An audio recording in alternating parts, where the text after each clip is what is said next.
ঘরের মাঠে পাকিস্তানকে ওয়ানডে সিরিজে হারিয়ে আইসিসি থেকে সুখবর মিরাজ ও নাহিদের। একই সঙ্গে দলের বেশ কয়েকজন খেলোয়াড়ও এই সুখবর পেয়েছেন। পাকিস্তানের বিপক্ষে প্রথম ওয়ানডেতে 29 রানে 3 উইকেট নেন মিরাজ।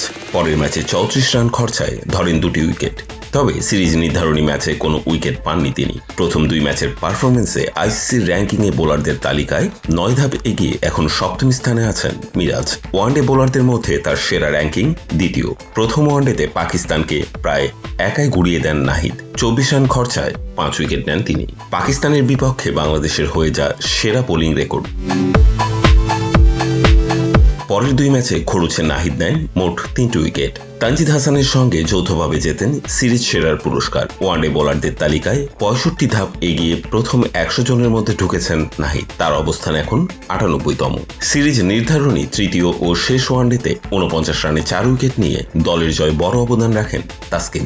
প্রথম 2 ম্যাচে একটি করে শিকার ধরা অভিজ্ঞ পেসারের অগ্রগতি 12 ধাপ, আছেন 28তম স্থানে। শেষ ম্যাচে 3টি সহ সিরিজে মোট 5 উইকেট নেয়া মুস্তাফিজুর রহমান এগিয়েছেন 13 ধাপ। বাঁহাতি অভিজ্ঞ পেসারের অবস্থান এখন 47তম। পাকিস্তানের বোলারদের মধ্যে উল্লেখযোগ্য তেমন কোনো উন্নতি নেই। ওয়ানডে বোলারদের র্যাঙ্কিংয়ে আগের মতোই শীর্ষ আফগানিস্তানের রশিদ খান। ব্যাটসম্যানদের তালিকায় যথারীতি চূড়ায় ড্যারিল মিচেল। বাংলাদেশের ব্যাটসম্যানদের মধ্যে লম্বা লাভ দিয়েছেন তানজিদ হাসান। পাকিস্তানের বিপক্ষে শেষ ওয়ানডেতে ক্যারিয়ারের প্রথম সেঞ্চুরি করেন তিনি। 107 রানের ইনিংসের সুবাদে 31 ধাপে গিয়ে এখন 55তম অবস্থানে আছেন বাঁহাতি ওপেনার। এছাড়া তাহিদ হৃদয় 2 ধাপে গিয়ে 32তম এবং লিটন দাস 10 ধাপে গিয়ে 82তম স্থানে রয়েছেন। শেষ ওয়ানডেতে সেঞ্চুরি করেছেন পাকিস্তান অধিনায়ক সালমান আলী আগা, কিন্তু দলকে জেতাতে পারেননি তিনি।